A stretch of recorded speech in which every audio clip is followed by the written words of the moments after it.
दोस्तों, मैं सुशील कुमार आपके अपने YouTube चैनल जीएस बाय सुशील सर में आपका स्वागत करता हूं। दोस्तों, आज हम पढ़ने वाले हैं मूल विधि, जो पेपर की दृष्टि से अति महत्वपूर्ण होगी। यूपीएसआई में आने वाली है। यूपीएसआई का एग्जाम भी होने वाला है अगस्त या सितंबर में। हम वो मोस्ट इम्पोर्टेंट धाराएं पढ़ेंगे जो पिछले कई वर्षों में आई हुई है, प्रीवियस ईयर के क्वेश्चन में आई हुई है। आज हम आपको आईपीसी की वो धाराएं पढ़ाएंगे। आईपीसी क्या है दोस्तों? आईपीसी है हमारा इंडियन पिनल कोड, जिसको हिंदी में बोलती है दोस्तों भारतीय दंड संहिता। भारतीय दंड संहिता का मतलब दोस्तों क्या है? अगर कोई भारत में या कुछ भी भारत में अपराध हुआ हो, उसके लिए उसको क्या दिया जाए? दंड दिया जाए। क्या दिया जाए दोस्तों? दंड दिया जाए। उसके लिए कानून की व्यवस्था करी गई है भारत में। तो स्टार्ट करते हैं। धारा 376 ये किसके अंतर्गत काम करती है? बलात्कार करना। धारा 302 में हत्या की कोशिश। धारा 302 में हत्या का दंड, ये 307 था, हत्या की कोशिश। धारा 302 में हत्या का दंड। धारा 395 में है दोस्तों डकैती। अगर कोई डकैती करता है उसे किस धारा के तहत दंड दिया जाएगा? 395 के तहत। धारा 377 प्राकृतिक कृत्य। अगर कोई प्रकृति से अलग काम करता है जो प्रकृति की दृष्टि से सही नहीं है, अप्राकृतिक कृत्य, उसको किसके अंतर्गत सजा दी जाएगी? धारा 377। धारा 396 डकैती के दौरान हत्या। धारा 120 षड्यंत्र रचना। किसी के भी खिलाफ षड्यंत्र रचना, चाहे वो किसी आदमी के खिलाफ हो या किसी भी देश के खिलाफ हो या किसी विपद के खिलाफ हो, कोई भी अगर षड्यंत्र रचता है तो इसके अंतर्गत किसको सजा का प्रावधान है? धारा 120 के अंतर्गत सजा का प्रावधान है। धारा 365 अपहरण। अगर कोई किसी भी बच्चे का या किसी चीज का। धारा 201 सबूत मिटाना। अगर कोई भी व्यक्ति कोई क्राइम करके सबूत मिटाता है तो उसको किसके तहत दंड दिया जाएगा? धारा 201 के तहत। धारा 34 में समान आशय। धारा 412 में है दोस्तों छीना शक्ति। अगर किसी भी व्यक्ति के बीच कोई दो से अधिक व्यक्तियों के बीच आपस में छीना शक्ति होती है तो उसमें किस चीज का, किस धारा के अंतर्गत उसको सजा दी जाएगी? धारा 412। धारा 378 में है चोरी। धारा 144 विधि विरुद्ध जमाव। अगर कहीं भी चार से अधिक व्यक्ति इकट्ठा हो जाते हैं तो बोलते हैं दोस्तों धारा 144 लगती है, इकट्ठा मत हो। तो विधि विरुद्ध जमाव जो होगा, जो कानून के विरुद्ध जमाव होगा, उसमें किस धारा में सजा दी जाएगी? उसमें धारा 144 के अंतर्गत। धारा 191 में मिथ्या साक्ष्य देना। धारा 300 में हत्या करना। धारा 309 में है दोस्तों आत्महत्या की कोशिश।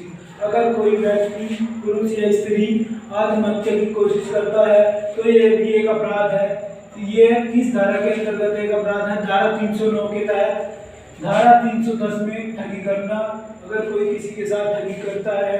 धारा 312 में गर्भपात करना। अगर कोई किसी को धोखा देकर गर्भपात करता है। धारा 351 हमला करना। अगर कोई किसी व्यक्ति पर हमला करता है या किसी राज्य पर हमला करता है या किसी भी नेता या किसी भी व्यक्ति पर हमला करता है तो वह किस धारा के अंतर्गत एक अपराध है? धारा 351 के अंतर्गत। धारा 354 में है स्त्री लज्जा भंग। धारा 362 में है दोस्तों किसी स्थान से जाने के लिए विवश करना।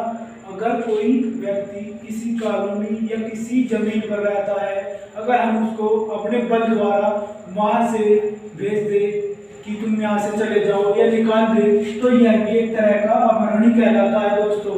और 365 में भी अपहरण था। ये तो है किडनैपिंग वाला अपहरण, लेकिन यह अपने बल द्वारा किसी को विवश करना अपहरण होता है। धारा 415 छल करना, किसी के साथ छल करना। धारा 445 में है ग्रह वेदन, अगर कोई किसी के ग्रह में कोई वेदन करता है धारा 445 के अंतर्गत यह भी एक अपराध है। धारा 494 में है दोस्तों पति और पत्नी के जीवन में पुनर्विवाह। धारा 494 के अंतर्गत क्या है, एक अपराध है। अगर कोई पति या पत्नी अपनी पहली शादी से बिना तलाक लिए दूसरी शादी कर लेता है तो यह धारा 494 के अंतर्गत एक अपराध है। धारा 499 में मानहानि के लिए बताया गया है, अगर किसी व्यक्ति ने किसी का कोई नुकसान कर दिया तो यह क्या है कि वह व्यक्ति उस व्यक्ति पर मानहानि का दावा कर सकता है। इस धारा के अंतर्गत धारा 499 के अंतर्गत धारा 511 में बताया गया है कि आजीवन कारावास से दंडनीय अपराधों को करने का प्रयत्न करना। धारा 422 में बताया गया दोस्तों अपराधी की इच्छा से किसी के घर में घुसना। नेक्स्ट है धारा 376D। इसमें क्या बताया गया दोस्तों, सामूहिक बलात्कार। जब दो या दो से अधिक व्यक्ति मिलकर किसी भी औरत या लड़की का बलात्कार करते हैं तो उसको क्या माना जाता है, सामूहिक बलात्कार। यह किस धारा के अंतर्गत एक अपराध है, धारा 376D के अंतर्गत एक अपराध है। धारा 427 इसमें बताया गया है कि 50 रुपए से अधिक संपत्ति का नुकसान करना, यानी कि या तो वो पैसों का नुकसान करे 50 रुपए से अधिक की संपत्ति का, या फिर उसकी प्रॉपर्टी का नुकसान करे तो यह क्या है, एक अपराध है धारा 427 के अंतर्गत। धारा 354 है, इसमें दोस्तों महिलाओं का पीछा करना।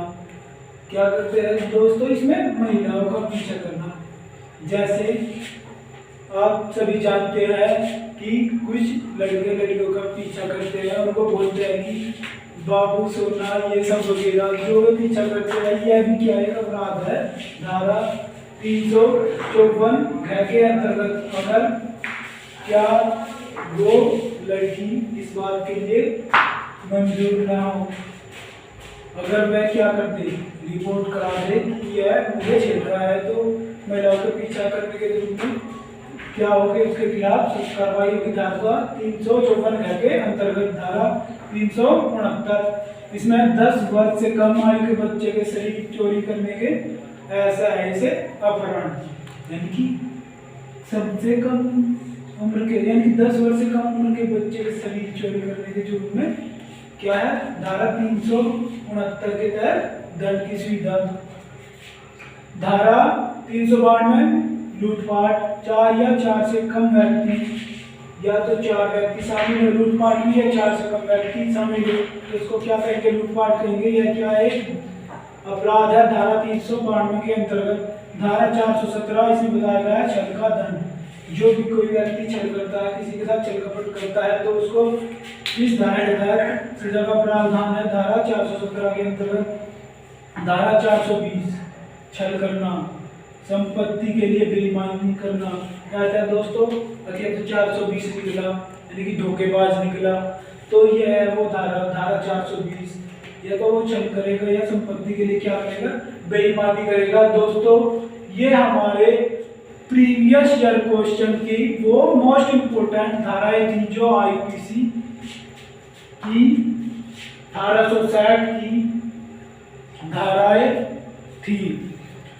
1860 में आईपीसी की सारी धाराओं का वर्णन है कि कब से इस धाराओं की शुरुआत हुई, 1860 से भी कैसे प्रावधान है, किस जुर्म के लिए कौन सी धारा का प्रावधान है, किसके द्वारा इसको चालू किया गया, वो सब किसके अंतर्गत है, आईपीसी की 1860 के अंतर्गत इसमें बताया गया है।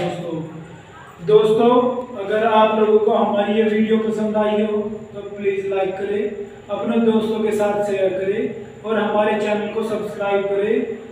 Thanks for watching this video.